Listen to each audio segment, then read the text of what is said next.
everyone. I think we are now live streaming into wherever you are, whether you're on a hospital ward, in an office, at home, at your kitchen table, on your sofa, at a bus stop watching us on your phone. But yeah, just want to say a big hello and a massive welcome. And thank you so much for joining us this afternoon. We love these moments where we can come together. They feel more important than ever. So just quickly before we get going, in case it's your first time here, my name is Lucy. Hello, I work for Sussex Partnership Foundation Trust. I'm their Arts and Health Lead. And what you have tuned into this afternoon is a really exciting live event that we've got for you. It's part of a programme called Make for Tomorrow, which is a series of online arts activities and events that are interactive. So we've had a visual artist strand where we've had some amazing artists doing workshops and projects for people. You can, if you missed them, you can go on our YouTube channel and catch up with them and do them at your leisure. And then we've also had a strand of live in conversations with some extraordinary individuals from the world of film, television and literature, chatting and sharing their experiences about being an artist, but also being a human. They are interactive, and so you will see underneath your screen where you're viewing us, there's a little button that says ask Matt a question. So at any point we encourage you, any comments, any thoughts, any questions you've got for Matt or Julia, please do press that little button. What it will do, it will open another tab where you then type in your question, and then that will pop through to us and we'll feed those through to Julia and Matt. So yeah, please do get involved. We love to hear from you, and nothing's off limits. You know, we can talk about anything here. It's a free-flowing conversation this afternoon. So I'm going to shush and hand you over to the two important people that we've got here this afternoon. We've got the amazing Julia. Actually, Julia, oh no, I've closed my emails. Do you know what? I'll do it at the end, because my internet here is a bit sketchy. I turned my Outlook off, but they did send me a really exciting bio about you, Julia. So maybe you can tell people what you do outside of Zoom sessions like this. Apologies, but yeah, Julia's a journalist and a really brilliant person and a great conversationalist. So I'm sure the chat, she'll lead it in interesting directions, and she is talking to the wonderful, the one and only best-selling author, mental health champion. We are big fans here, and we're so chuffed that he's here with us this afternoon, is Mr. Matt Haig. So I'll hand over to them and enjoy people, and I will see you very briefly at the end. All right, thanks Julia, thanks Matt.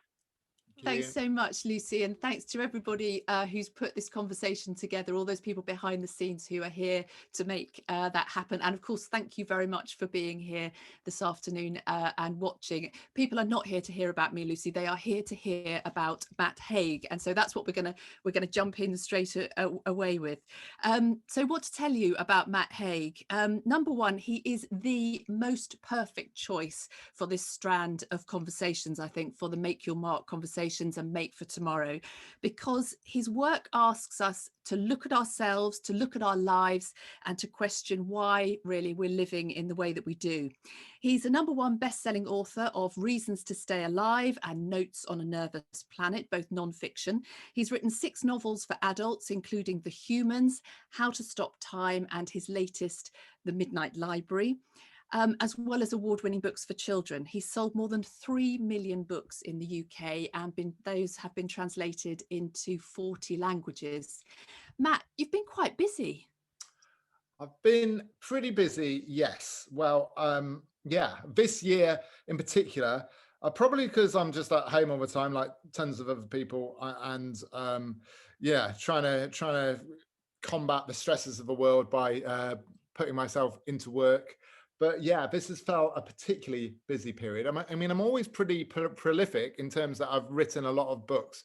I feel so ancient when I talk about how many books. I think someone pointed out the other day, it's like 20 books if you include books I wrote for children as well, and then my mental health books and then the novels. It stacks up. So it's more than a book a year, and then you do obviously the promotion for the book and all of that stuff. But actually at the moment I feel quite in between things, because I finished The Midnight Library ages ago, and then I finished another children's book, and I'm sort of in between at the moment. But this is my worst period in a way, when I'm floundering between my books, because obviously exciting things are happening to The Midnight Library at the moment, and there's lots of promotion to do with that. Which is taking a lot of my time. But the thing I really enjoy about being a writer is the writing. So I am looking forward to sort of getting my new idea underway and getting into that. So I'm a little bit floundery, not that that's really a word, but I'm a little bit like a lot of people, a bit head in the clouds at the moment. But yeah, I'm getting there. I'm feeling quite optimistic about life in general at the moment. I feel like, you know, the news is getting a little bit better. The weather's getting a little bit better. I feel like we're still in the tunnel. There's light at the end of it. And I feel like I'll get my work mojo going in a little bit too. I like the word floundery. I think that's going to go in the dictionary. Let's keep it. Are you finding that you're more floundery this time round between moving from the promotional side back to writing? And also, do you have to compartmentalize those two parts of what it is to be an author? Yes, I think so. It's very weird being an author because, as you know, being a writer is a weird life of opposites, because part of the time you are very much a hermit and you're very insular and you're not talking to anyone and you're in a kind of self-imposed lockdown, you know. So I think in some ways writers have been quite used to the idea of lockdown, because often our life is like that. If you're writing a book, you're kind of being antisocial, you're not going out much, you're not going on holiday, you're just at home. And then you go from that to you pendulum the other way, and you're expected in normal times to like go to festivals. 2019, the last event I did was like the National Theatre in London, and you know, for someone who used to have a real fear, you know, bordering on a phobia of public speaking. Now, there is a real phobia. I think it's called glossophobia, which is a fear of public speaking. And I, as a child and teenager and throughout university and my 20s, I really had that as a fear. So the idea that I could sort of walk on a stage and do an event or even do something like this, you know, was almost impossible for me in my younger years. So that stuff I've always struggled with a bit more, but I think it's made me a more confident person by having to do that. And for some reason, even though I'm very active on social media, I'm never sort of shy on social media. I probably need to be a bit more shy on social media because I share everything on social media. I've sort of come off Twitter because I genuinely think in about 10 years time, things like Twitter will have to come with a health warning, because I think they will know more about how it affects your mental health. But I was getting very addicted to Twitter, and not in a positive way. And I've stepped away from Twitter. I only use it for a bit of promotion here and there, but I generally don't engage with it. And I felt so much better for that really this last month. Let's talk about what you touched on at the beginning, the sort of escapism that you can perhaps find in your work. I mean, when you are writing, you're going into different worlds. And is that something that you've particularly relished at this time? Yeah, I mean, writing always has been a therapy for me. You know, when I was ill, when I had my breakdown in my 20s, before I was a published writer, I would write. Often I'd be writing about what I was feeling, but often I'd be writing stories and fiction as well. And in a way, like with the Midnight Library itself, which was obviously a bit before the pandemic, that was a combination of the two, because I was writing about mental health, but I was writing about it in a fictional way. And I found that very therapeutic, because I think even more than in my memoir, Reasons to Stay Alive, in that I felt so free because it was fiction. I felt so free. So it ended up even being more autobiographical, I think, because I was writing about a character who clearly wasn't me, who's a woman called Nora, different age, different gender, everything else. But I felt so free to sort of talk about those feelings. And I mean, last year was a bit different. I think because I'd sent the Midnight Library off, because I didn't quite know what to do after the Midnight Library, what I was writing was very disjointed. So it wasn't necessarily a story as such, because I couldn't grasp at things. So what I decided to do was write down all the things that comfort me, whether it is things that I've learned personally, or quotes from other people, or case studies of people I admire. So I collected all these examples, and my publishers making this thing called the Comfort Book, which is going to is going to be, I'm a bit scared of it because it's a totally new format for me, because it's not like a book you read from start to finish. It's a kind of dip into it anywhere. And that's coming out in July. But that was fun to do because I could do it while still having no attention span, because that's what I struggled with last year. I struggled to get focused, and you never think about writers needing energy, but you really do need energy to write a novel, you know, because you kind of have to keep a lot of stuff in your head, and then you're so worried about forgetting the story that you write it all down as fast as possible. Well, you do if you're me. And you know, that it's quite exhausting to go through sort of weeks of not having weekends, and you know, it's definitely not the hardest job in the world, and it doesn't compare to working for the NHS, but in my own way it's kind of like intense. And I didn't really have much of that last year. I'm sort of getting into that mode now where I'm building up the energy to sort of write another novel again. And do you find that that intense first draft period, either by coincidence or perhaps by design, comes generally in the spring, where we're kind of like moving into the light and there's that energy in the ground and the sun's starting to shine, or how do you Well, feel about yeah, that? I mean, weirdly, two things, certainly in terms of the actual physical act of writing, but often in terms of getting the idea, I find it can happen in actually bad patches, you know, like when I, you know, if I'm going through a little period of anxiety or mild depression, or yeah, winter, and I'm feeling bleak, or I'm feeling a bit hungover, I'm not feeling right, then it's not great for writing. But sometimes I get the ideas in those patches. I don't know, my brain's in a kind of an intense mode, so I get the idea. But in terms of writing, yes, definitely. I mean, I'm someone who is so affected by light. You know, I haven't ever been diagnosed with SAD or anything, but as soon as the days start getting longer, like at the moment, even in lockdown, I get super sort of like optimistic and cheerful when it's light at like 6 p.m. You know, that's the turning point for me, when I think, oh, I can cope with the rest of the year now, because we're going to have like really. But I struggle with January, because you're fine up until Christmas, aren't you? And then you have nothing. You have this kind of wasteland of January, which in normal times we have our summer holiday in January, because we homeschool our kids, and I'm a writer obviously, so we can pick and choose when we go on holiday, and normally we get away somewhere hot in January, and obviously have had to have a normal winter like everyone else this year. And yeah, January felt so long, but yeah, I can cope with life from this point, and I do get more energy for writing, I think. And I always write by the window and light.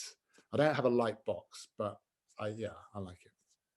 That's really interesting that you homeschool your children. So in some ways, whereas people have found it actually a very different time because they are doing that alongside their job, you've been doing that for a number of years, have you? Well, the thing is, we live in Brighton, and Brighton, you know, Brighton being the home of all things alternative, there are a lot of homeschoolers in Brighton. So there are a lot of options. So it's not really homeschool as people are having it now, because in normal times, the kids would be out every day. They'd be at a different group every day.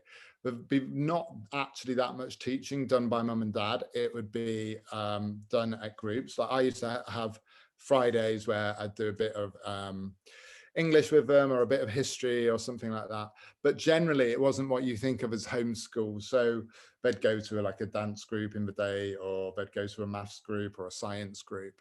And of course, so in a way, even though they are homeschoolers, they've had almost as much of a shift as other children, because, you know, they're doing it all but via Zoom now and all of that. So Brighton's a strange one, like, yeah, because we used to live in York when we started doing homeschooling, and we were like the village weirdos who were the homeschoolers, and I think it was only like 8 people back then. I mean, obviously probably more people are going to be homeschooling in future, but there was only about 8 people in the whole of York who homeschooled. So we were the strange people. But in Brighton, it's like, yeah, there's thousands. So there's much more resources and backup.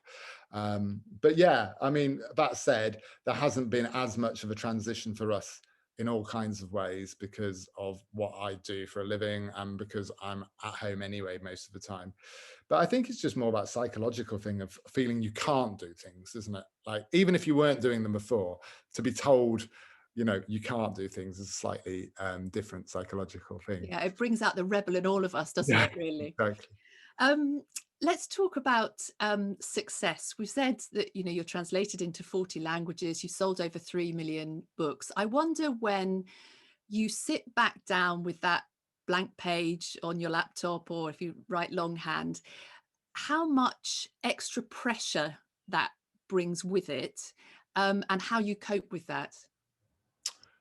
Well, I'm definitely not one of those people who wants to start moaning about success, because I've been like a struggling writer, you know. In most of those 20 books I was talking about, I did, you know, well, struggling to pay the rent, and you know, I felt like I paid my dues in that. And it's definitely better to be financially secure, and it's definitely better to have readers and to write books that you know are going to be published, and that's all great. The only aspect I struggle with is the sort of public facing aspect, which is one of the reasons I came off Twitter, actually, because as soon as you've got a sort of like a profile of any kind, yeah, you notice, you feel scrutinized. And for someone who is actually, I know people find it quite surprising because I've written so much about my mental health struggles and this, that, and the other, but I'm a naturally kind of shy private person in real life, face-to-face contacts with people. So I found some of that psychologically kind of strange, that people know so much about you, that they have an opinion of you, that they love or hate you, and you know, if you start believing people who are saying nice things about you, then your brain believes all the bad things that people are saying about you. And if you've got a brain like me, you'll gravitate more to the negative. So I've had to be a bit more mindful, a bit more Buddhist about things, and sort of like see it all for what it is, and actually realize I'm just still the same person, and I still have the same human emotions, but the perception of you is slightly different if you're a little bit more well known in your field. And so yeah, that was tricky. I mean, I was someone, for instance, who spent 10 years before I wrote about mental health not talking to anyone about mental health. I mean, my wife Andrea knew because she had to, and my parents knew because they had to, but beyond that, I didn't talk to anybody. There's hardly a friend I spoke to. I lost so many friends from the period of having a breakdown, having been through sort of periods of being suicidal, having depression, having panic disorder, and all of that. And I wasn't losing the friends because I was ill. I was losing the friends because I wasn't telling anyone I was ill. So they would call and want to go out or something, and I wouldn't have the means to articulate or to tell them, or the energy to tell them. So I'd just not get back to calls. I'd not, you know, answer the door or whatever. So I became a kind of a recluse for 10 years. So to then suddenly be thrust a little bit, I know I'm not like super famous, but to be thrust a little bit in the limelight, at least in terms of mental health, that felt a little bit, you know, like a panicking insect, you know, once the rock has been lifted up and you see all the insects panicking in the daylight. I was like a little panicking woodlice or something, and I struggled with it for a long time, actually. I think the book came out in 2005, and then it became my biggest book to date, which was great because I've been a struggling writer and you want a big crossover book. But I suddenly became almost like the Samaritans or something. I'd get like emails from a lot of people, and often quite vulnerable people or quite ill people.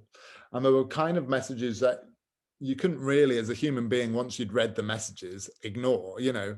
I mean, sometimes people would contact me and they'd be in such a state of distress, or they would have actually done something. And in one or two cases, I actually had to get the authorities involved, or get, you know, call an ambulance for people and stuff like that.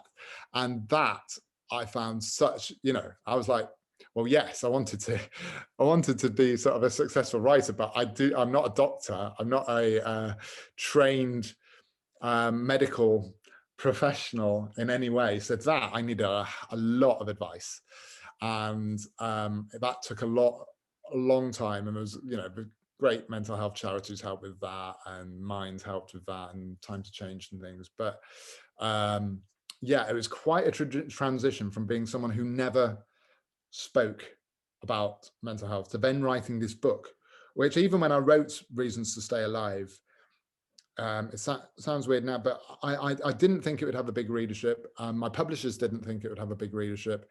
I wasn't paid much to write it. It was a small sort of side project that I wrote quite quickly. It's only like 30,000 words, which is small by book standards.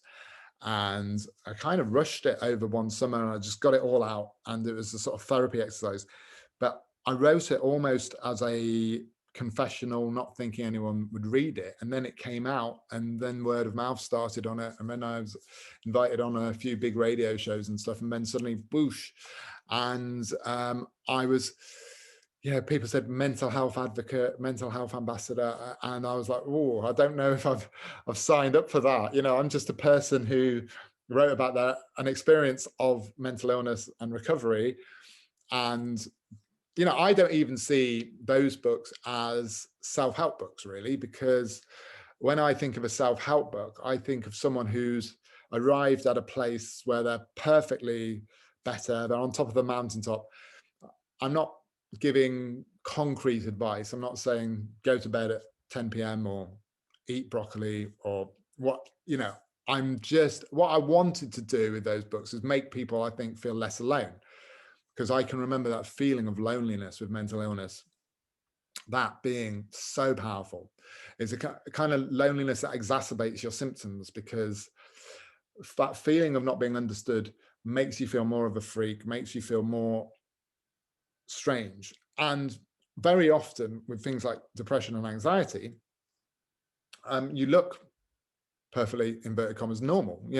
There's nothing you can instantly see to recognize a problem. And I think for carers and people who live with people who go through those times, I think it can be especially hard because they don't quite know what they're dealing with. So one of the things I wanted to do, Reasons to Stay Alive, was to offer a window on something that was quite invisible to a lot of people, to actually, through using very simple metaphors or whatever, to actually make people understand the intensity of those invisible feelings. There's some questions starting to come in, and I want to just begin with this comment, actually. This person says, I just wanted to say how much Reasons to Stay Alive affected me. It connected with me on a personal level, having a big impact. It's one of the most important books I've read. I know this isn't a question, the person says, but they just wanted to say that. And I think that many people watching will agree with that. You mentioned the word therapeutic at the beginning of that answer.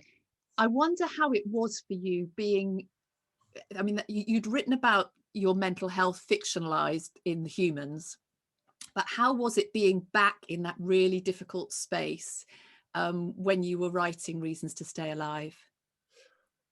Well, I was writing it over summer. I think I could only write it.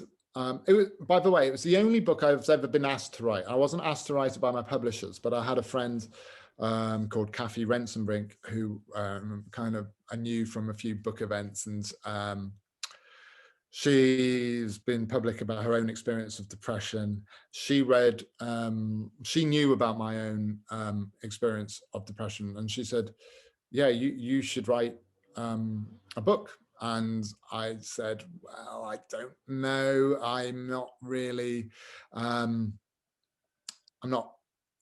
didn't feel like my experience of depression was unique enough or extreme enough. I mean, it was extreme to me because it was life-threatening, but I didn't think as a book, it had an angle or a hook. And she said, yeah, but that's kind of the point, because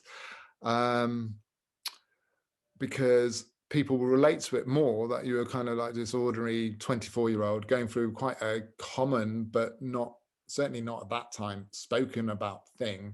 And so she convinced me to do it. And then writing it, I had the challenge of writing it in terms of talking about painful stuff, but also the challenge of how to write it. I didn't know if I was writing a memoir, a self-help book, or a philosophy book, or what I was writing. So I tried to forget all of that stuff about how the book would be marketed or what type of book it would be categorized as, and just imagined, I forgot I was writing a book at all, and just imagined I was writing like a message in a bottle that could be sent back through time to my 24-year-old self on a cliff edge, and try and find a way to hack into my own younger brain, or someone like that whose depression is so total, and to see if there was any way of putting some sort of uncertainty about the future or some sort of hope about the future. And yeah, that was my sort of thinking all through it. And to be honest, it wasn't depressing to write. I wasn't depressed going back there, because the thing is, and it's like anyone, you know, we all go through intense experiences in our life, and we might not be ill in that mental sense, but we all go through grief. We all go through periods of suffering and turmoil. You know, we're collectively going through a challenging time at the moment. There's always intense moments. And the thing, when you go through anything deeply intense, that always is with you. And certainly in my case, because I've been so silent about my mental health until that point, it sort of came in a kind of flood, and it felt like, it didn't feel like I was bringing anything back. It felt like I was letting it go, because it'd been there. I've been thinking about it nonstop for years. And so it wasn't like I was reliving it, because I was, but only in a way I've been reliving it anyway. So, and I genuinely believe, and I think this is one of the reasons, I know I'm going a bit all over the shop here, but I genuinely believe that one of the reasons talk therapy can be so powerful for some people. It's not a catch-all, but a lot of people are helped by talk therapy, and there's lots of different types of talk therapy out there, obviously. Part of it isn't just what the therapist says. I think a lot of it is just the having someone to talk to, putting an experience into words, whether it's talking or whether it's written. I think there is an actual therapy. I mean, there's no, you know, I'm sure there's no total scientific research done on this, but I know from my own anecdotal experience that the moment you're writing and talking about pain, mental pain, issues, some of the worst days and times of your life, yeah, it's not a magic wand, you don't instantly feel better, but it somehow feels more manageable. It feels like you're getting closer to closure. And I think, I don't know what it is. I think it's because language is a shared thing, and whereas illness is, it feels as an experience very private and very intense and beyond words. And if you find a way to put it into words, it becomes a kind of, you know, a problem shared is a problem halved. It becomes a kind of manageable or seeable thing. Yeah. And it was like that. So it was probably actually my best experience of writing a book, because it was like this therapy session where I just kept on feeling a kind of lightening as I was writing it. It certainly helps so many people. Connected to that, someone asks, what do you wish you could have said to your friends when you were initially struggling with your mental health? I wish I hadn't had any of that sort of self-stigma, and I could have just told them what I was experiencing. And I could have just said, you know, I'm going through an intense period in my life of depression and panic disorder. I don't quite understand what happened. I'm sure I won't feel like this forever, but you know, this is what I'm going through. One of the reasons I couldn't say about the time is because I genuinely thought I was going to feel like it forever. So I couldn't face that truth. So because it wasn't a truth, but also because it was just so scary. And but I think the bigger thing was that I was so stigmatized by myself about having depression. And I think, I don't know if it's being a young man, I don't know what it is or how I was growing up, but I felt like a failure for not being in control of my own mind.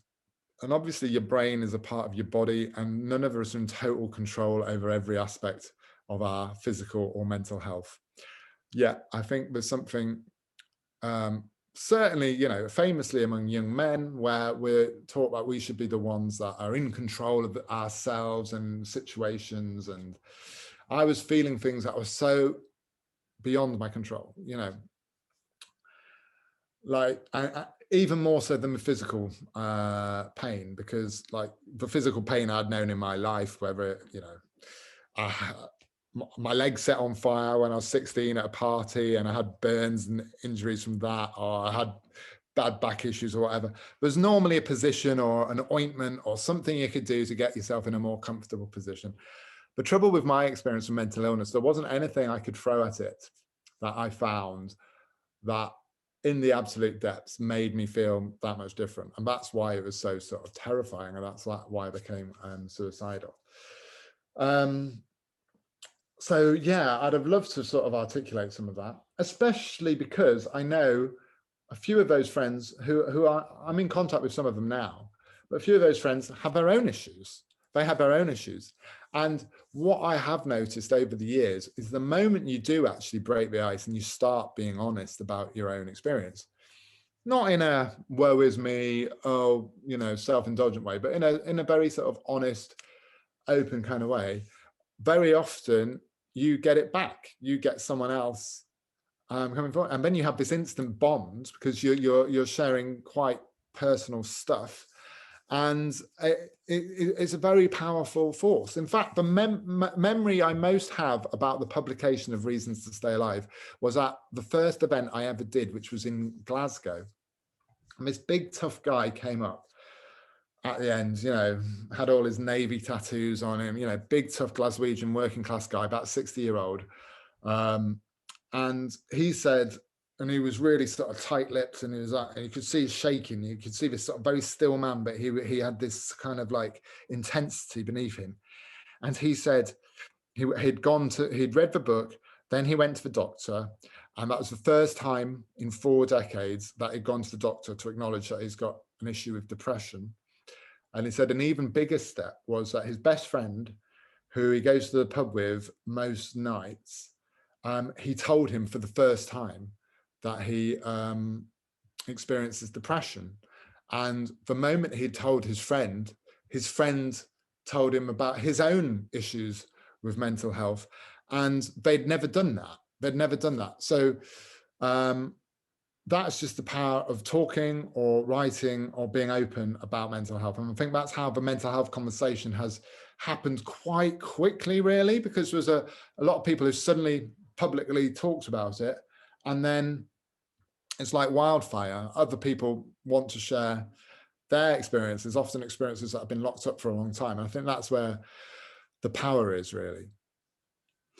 Your queues at literature and book festivals are always the longest, partly, of course, because of the wonderful books, but also because of the care that when people come up and talk to you, you do take the time, and it's been commented on in numerous occasions. So I'm sure people are very grateful for that.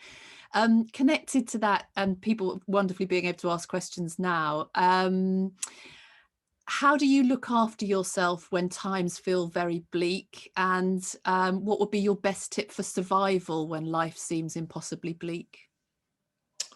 Well, the one good thing about having had experience of mental health issues over the years and at various points is you actually build up a toolkit for how to deal with the tough times. So although it's depressing on one hand, but I've probably had about 19, 20 bouts of depression or anxiety or both together in my life, that's also 20 times of recovering from those things. So it's 20 times of practicing, working out what makes me feel better and all of that.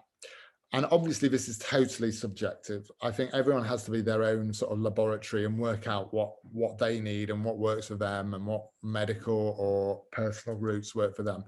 In my own case, I personally believe with me, physical health and mental health are very connected. So as soon as I'm starting to feel that I'm in a danger zone and I'm tipping, or I can feel the little wisps of depression around me, I instantly start becoming like a monk and start having sort of my rituals and my routine. And I think that's been especially important during these past 12 months, the sense of routine, because I think one of the psychologically difficult things, obviously there's all the health worries and worrying about relatives and worrying about lockdown and all of that. But I think the fact that our normal routines and the normal things we look forward to have been sort of taken from us. So we're in this like floating free space of the present. And I feel like having a sense of routine in life, not too rigid, like a baggy routine, baggy enough to live in, is really helpful for me. So it's simple things like, for me, I have to go running. Running's always been so beneficial. So running at a certain time, not working past a certain point in the day, if that's at all possible for me, helps. Getting outside a set time to walk the dog. Also trying to, what we do, even with our food, we break it up. So it sounds really naff, but I'm looking forward to Friday now because it's pizza day. On Sundays now, I call classic movie day because we watch an old movie on a Sunday night. And so there's little markers in the calendar, because I found it like quite a desert, you know, where there's absolutely nothing on the horizon. So to try and, you know, make anything, even pancake day was a big event this year in our house, just to create some activity. So yeah, it's having little things to look forward to, a sense of routine, you know, all the boring stuff like eating well and hydrating and taking it easy. And also I think having a more philosophical outlook on stuff, because I think, and this helps. This is one good thing about aging, I think. Now I'm in my 40s, I find it so much easier than in my 20s to have a sense of perspective and how things change, and knowing that a particular bad time won't be every time. You know, it's not going to last forever. Even if it's lasted for months or weeks, it's a period rather than it's your life. And this is definitely important for me with depression, because I definitely think I'm a person who will be prone to depression and anxiety for life. But that doesn't mean I'll always be at that flat state of depression or in the middle of a panic attack for life. So I find that really helpful. And I know I love a big, you know, corny metaphor, but I do think weather metaphors for mental illness are so important, because it makes you realize that you are separate to the experience. For instance, you could be in a hurricane. That hurricane could be life-threatening. It could be the most intense thing ever. It could soak you to the skin and batter you around, but you still know you aren't the hurricane. You're the person who's experiencing the hurricane. So I think one of the reasons we talk about dark clouds and things like that, and weather and rain and stuff, you know, it's kind of useful, because it actually makes you realize that it's an experience. It might be an experience we know all our lives to varying degrees, but that weather will change. You know, I think, you know, just as there are certain countries which are prone to bad weather, doesn't mean that there won't be some sunny days in those countries. So I think we're all, you know, I'm kind of like a gloomy Shetland island, and I know a lot of rain, but you still have these glorious days of sunshine too. I love the metaphor. Fantastic. Related to that, what you're talking about, the sort of the small joys of pancake day or otherwise, someone says, I've had an episode of severe depression that required treatment and admission. I wonder even now about highs. We know about the lows, but do you recall having highs alongside the lows, without this being a diagnosis such as bipolar? What is the shape of depression? Yeah, I mean, sometimes I like, even, you know, because we have so many labels now, and obviously it's useful to have a label because it's useful to know what you've got. But I think with me, the unifying factor, because obviously anxiety and depression are very different things. Anxiety is very fast, depression is very slow or sometimes, and energy depleting, whereas anxiety makes me sort of pace in circles all the time. I think the thing they share is intensity. You know, it's an intensity, a feeling of sort of overload, and that is generally negative in the context of mental illness. But being thin-skinned, feeling things a lot, there is a silver lining to that. It means that in the good times, you are, I'm not talking about being manic or being too high, but you feel things a bit more. And I wouldn't want to be myself personally. This is a very subjective thing, but I personally wouldn't want to be in a state of sort of neutrality, of not too happy, not too sad forever. I'd take the risk of having the highs and the lows. Obviously, you can be too high and too manic, and you can be definitely too low. But where it's possible to do so, I try and just accept my feelings now, because for one thing, that tends to keep everything moving, so I don't stay in depression. For instance, I used to panic about panic disorder so much. So I'd panic about, if I had a panic attack, I would almost certainly have another panic attack very soon after, because I'd be so worried about the panic. So I feel like when you have that worry about worry, or depression about depression, or panic about panic, you kind of stay in the emotion, because it's like a vicious circle. So I try and take a step back from it all, and understand that if I'm feeling high or happy, it won't last for very long, and to try and not get too caught up in it or too identify with it, but to just experience it as a pleasant experience, which I don't always master, but I think it's more helpful than trying to define yourself in any moment. It's so easy to sort of like feel grumpy and then think that's just who you are. You're this grumpy person, or you're this sad person, or you're this happy person forever. And it's just, you're a person who's experiencing various things that human beings can experience. But I will say, as a general point, this isn't talking about highs as such, but I have known more periods of happiness and contentment this side of my breakdown and depression than I ever did before it.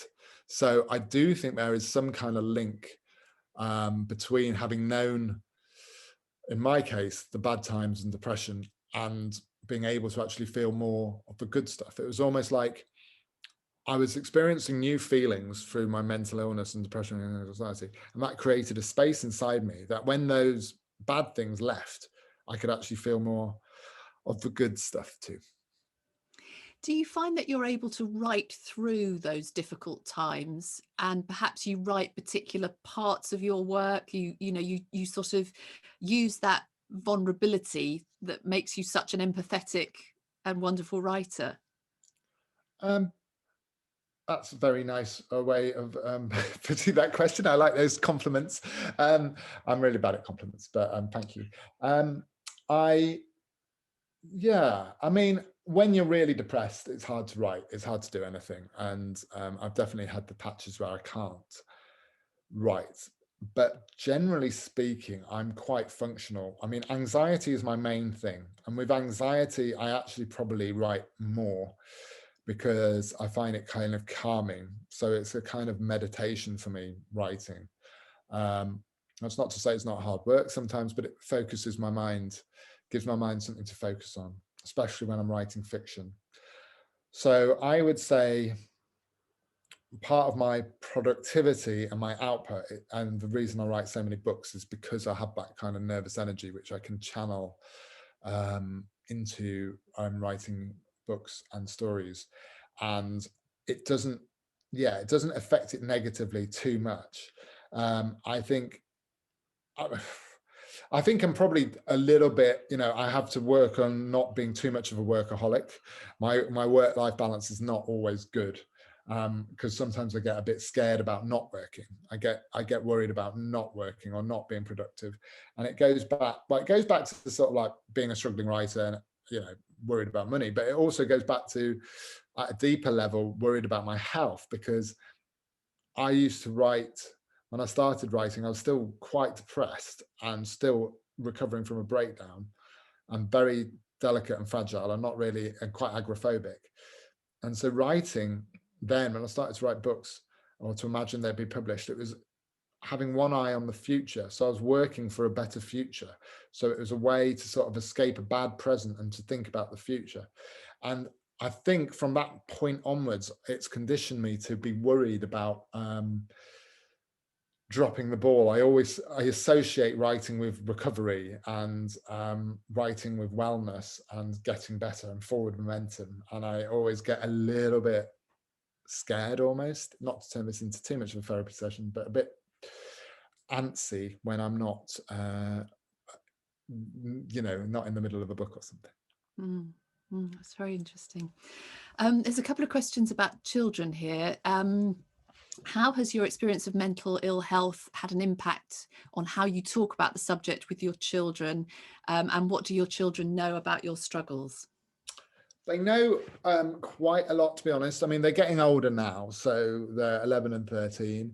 They know I've written a book called Reasons to Stay Alive. They know this.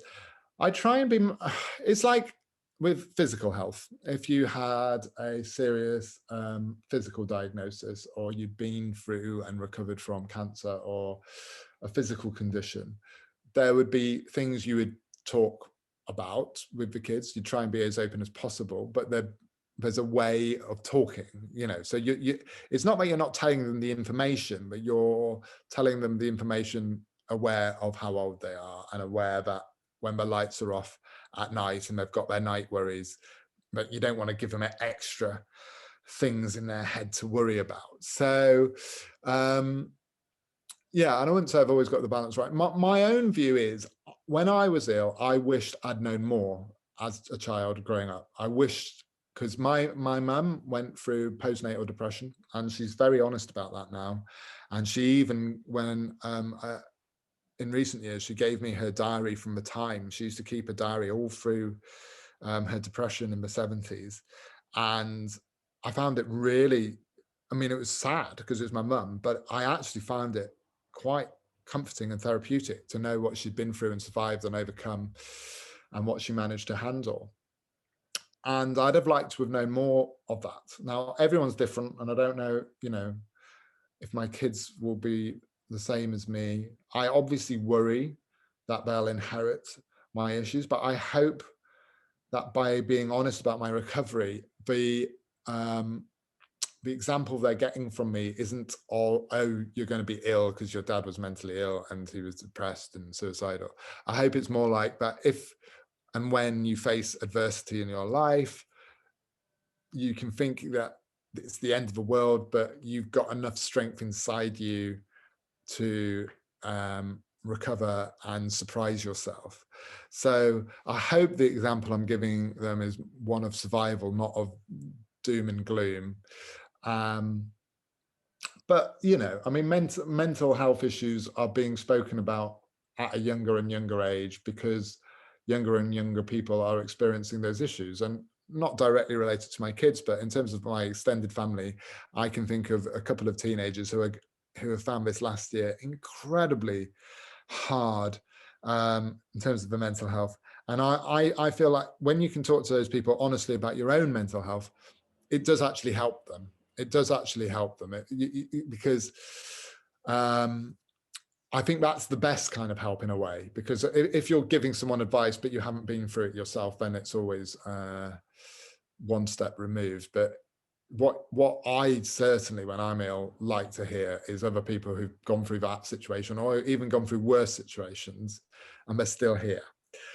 20 years ago, the famous people, or the people that you knew in your head who were famous for experiencing mental illness, were often the sort of tragic suicides, your Kurt Cobain, your Sylvia Plath, or whoever it was. And so now we're in a very different world where we understand that mental illness is generally something you survive and you manage and you live with, and in lots of cases you recover from. Yes, occasionally, there's tragic fatalities, but as with lots of physical illnesses, there's a very broad spectrum.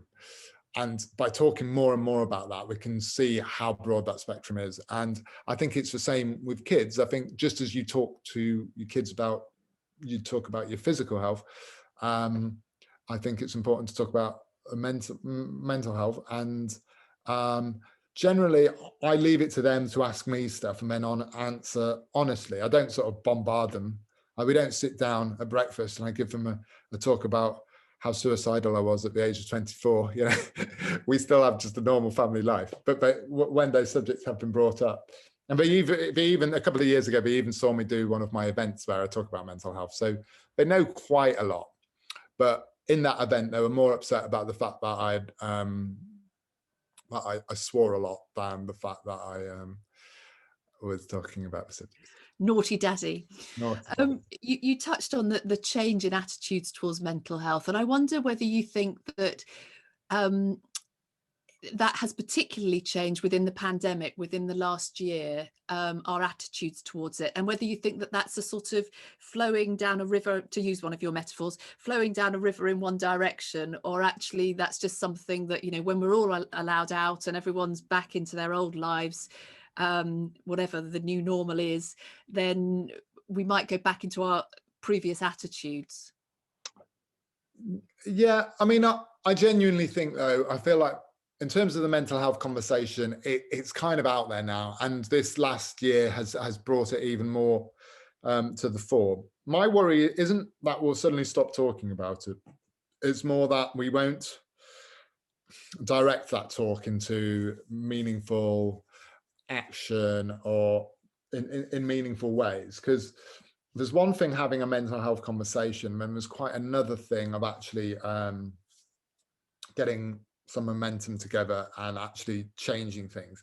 My own view is that we need to broaden what we mean by mental health to actually, you know, rather than having, say, a minister for mental health and then like have 1 hour in the school week devoted to talking about mental health, to actually reframe, especially when it comes to young people, reframe the whole shape of their lives in terms of health, in terms of mental health. Doesn't mean they've got to stop doing the school curriculum.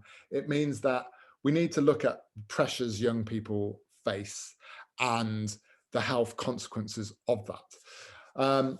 For instance, you know, like the amount of pressure in terms of exams, you know, whether there's something we can do to counter that. It's important because it is actually becoming an epidemic, and it's becoming a crisis, I think, among young people.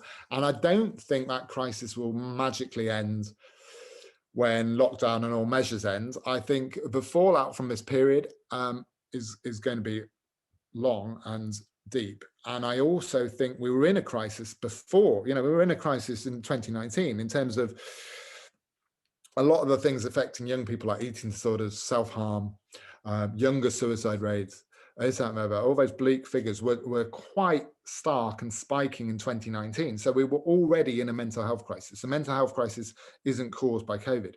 COVID has definitely exacerbated a lot of mental health problems, where it's exacerbated all kinds of problems. But those problems were there. And so I think going forward, what would be great is if we actually, you know, reached or towards parity between mental and physical health. For instance, if someone, if in this hypothetical world, to get straight A's at GCSE, a parent had to give a child 40 cigarettes a day. You have to smoke 40 cigarettes a day and you'll get straight A's. There's no parent or teacher in the land would think, well, that was a good payoff, that they should be smoking 40 cigarettes a day. Yet we take more sort of abstract and invisible risks all the time in terms of the pressures we put on young people in terms of their mental health. So I know it's harder to quantify, but I do feel like we need to, now the figures are such a sort of a scary level with young people's mental health, that we do need somehow to really say, well, actually, this is a health issue.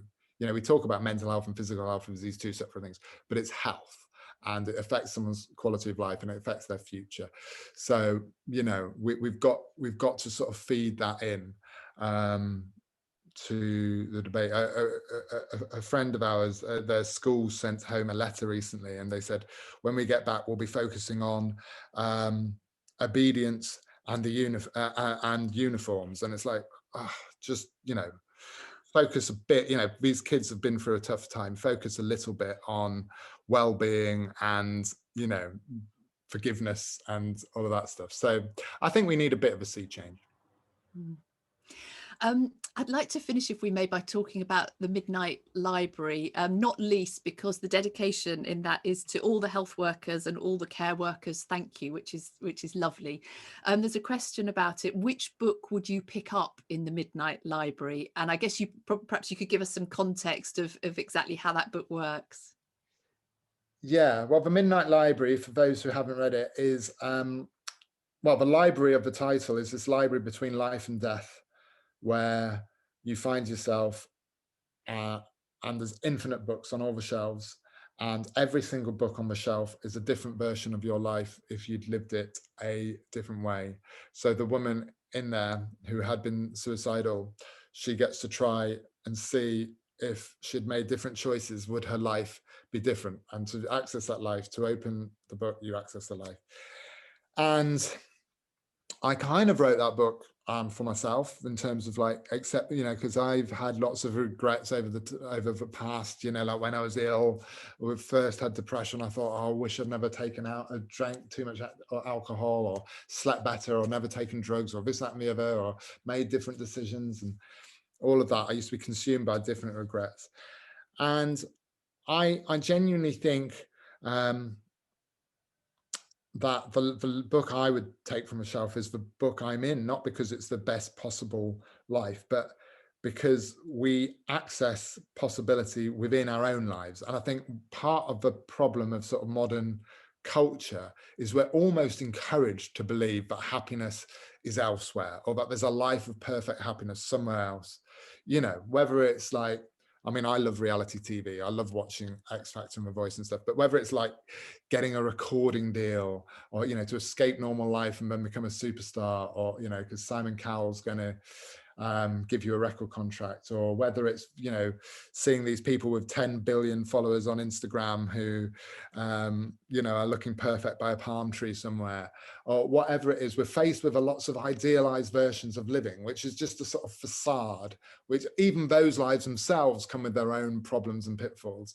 So I think we should concentrate less on a perfect life in terms of location or things around that life, but actually realize within our own life, we have the same access to all the emotions a human being can experience, all the best things about life. You know, a sunset is still a sunset, and eating pizza on a Friday is still eating pizza on a Friday. And we have access to the best of life. You know, we live on a world which has dogs, and dogs are amazing, and all of that stuff. So I'm really waffling on now with my sentimental stuff, but yes, I would choose this life. I mean, my life's doing well anyway in career times now, but you know, the thing that changed for me was perspective.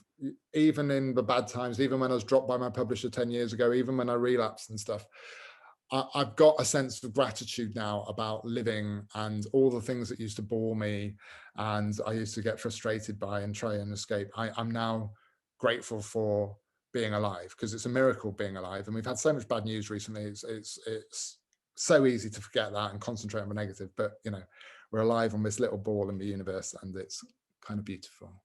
Just very briefly, I want to stay with the sentimental, because Nora Seed is a fantastic character, but Mrs. Elm is absolutely wonderful in the Midnight Library. She's based on your nan. I wonder, what would your nan's advice be for this moment? My nan was a lovely, lovely woman, and I remember her, you know, she used to always take us out on long country walks and pick elderflower and stuff. And when she was younger, she had evacuees. She looked after evacuees in the war, because she lived in rural Devon. And so she took these sort of Cockney evacuees in from the war, and she adopted my mum. She's not my blood grandmother. She adopted my mum, and she was just this very infinitely kind, but very strong and could be stern sort of woman. So she'd probably just sort of tell us to all get on with things. And it seemed to me when I was a kid, she'd live forever and live through everything. And, you know, she'd lived through both wars and this, that, and the other. And she just came, you know, she had, I think that generation, I mean, she was born in like 1905. So she lived the full sort of 20th century.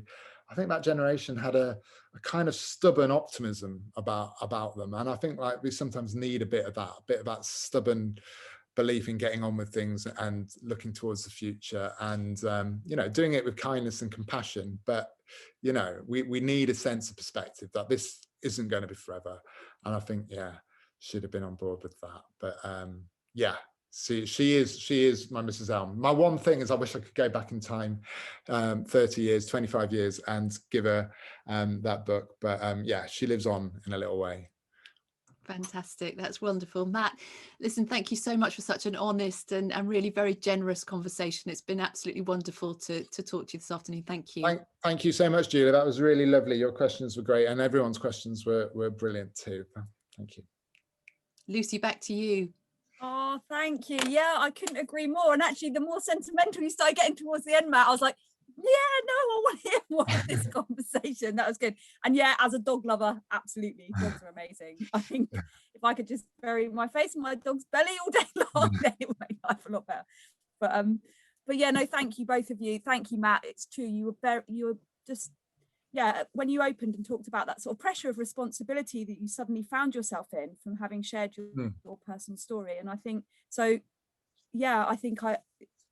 yeah, we really appreciate you doing that here and actually resharing and being open. And yeah, I mean, quite a few comments we didn't manage to get to, but it's true. I know that will be striking a chord with people and so much. And I appreciate that is something to carry, but actually we are really, we're really chuffed and really thankful that you're up for talking so openly. I mean, there were moments of real, like the story of the guy in Glasgow. I mean, really beautiful that art does have the power, that making something tangible out of the invisible does have power. And that was really beautiful. So lots of pearls of wisdom. People, if you we've just passed 5, so if you need to shoot off, please do, but we will be uploading this onto our YouTube channel, so if you want to watch it again, because that was such a rich conversation, you'll be able to give us 24 hours. Our wonderful digital person Charlotte, who's behind the scenes pressing all the buttons, she'll slowly get that uploaded, so hopefully in about 24 hours you'll be able to watch it again. So please do and share it around. I think it was a gorgeous conversation and full of lots of wisdom, lots of humor, and lots of really good tips and advice. So yeah, thank you. And listen, Julia, I found the bio that was sent to me about you. Okay, I knew you were amazing, but people, check her out, because listen to this, Julia. Hang on, I've got my phone. I hope you've got the right Julia Wheeler, or this will be really embarrassing. Just take it, claim it, because this is good. You worked for the BBC for more than 15 years, including BBC's golf correspondence based in the Middle East between 2000 and 2010. From Dubai, you covered news, business, sports, stories for the BBC, radio, TV, and online. And you continue to work as a freelance journalist and is the author of award-winning Telling Tales, an oral history of Dubai. So another book to put in your Feed the Capitalist Amazon basket and get Julia's book as well. And that you're really, Liam, who's from Arts Over Borders, who helped organise all of this, he's right, you are a really in-demand chairperson. So as we say thank you to Matt, we also say thank you to you. Thank you, Julia. Yeah, thank you. It was really beautifully guided conversation. I always think it's actually harder to be the questioner than the answerer, and you have to sort of keep a track of time and structuring that conversation, because I've done it a few times and I find it so stressful. So yes, well done, Julia. But at least I don't have to spend all those years writing the books first, Matt. So I think your job is actually a little bit trickier. But thanks very much for your generosity. Yeah, you were both great. And also I do just want to do some other name checks. So Liam, who I just mentioned, he's from Arts Over Borders. If you haven't come across them, they are such a cool organisation. Like, Google them. They put on they generally do live events that are really responding to physical space. So it's been so brilliant working with them, where they've created events to happen in this virtual space, and they're amazing. So we want to say a massive thank you to them. They've been a partner on this, brilliant partner on this, on Make for Tomorrow, and also our other partner. So when you go on YouTube, you'll see all the visual artist workshops. So our other partner are Hospital Rooms, also completely cool. Check them out, they're great. So we've got another event coming up tomorrow, and touched on it quite a lot kind of directly and covertly in the conversation today, but we've got the amazing Ben Quasim-Monks and Suzanne Alia, who are both, Ben's a producer, amazing director and writer and theatre person, and Suzanne, who's like an art strategist and academic. Two really interesting people. They're going to be talking about like why art is important, what impact does it have on us, and also we are in a weird chapter, and we are slowly, we can see, kind of moving back out of this space of isolation. Like, what's art's role going to be in terms of helping us be well, connect, you know, all the art spaces have closed down, and I think the physical ones anyway. So that'll be a really good one. We'd love to hear from you. I think we're really keen that that's a really interactive conversation. So do please join us for that. It's same place and same time tomorrow, so 4 o'clock on the Make Your Mark website. So please do join us for that. And if social media is your thing and it doesn't completely stress you out and do your head in, I know it doesn't. I'm not a social media person, but you can follow us on Twitter or Instagram. But if you don't want to deal with that, just drop us a line at Make Your Mark at, oh man, I can't even remember my own email address.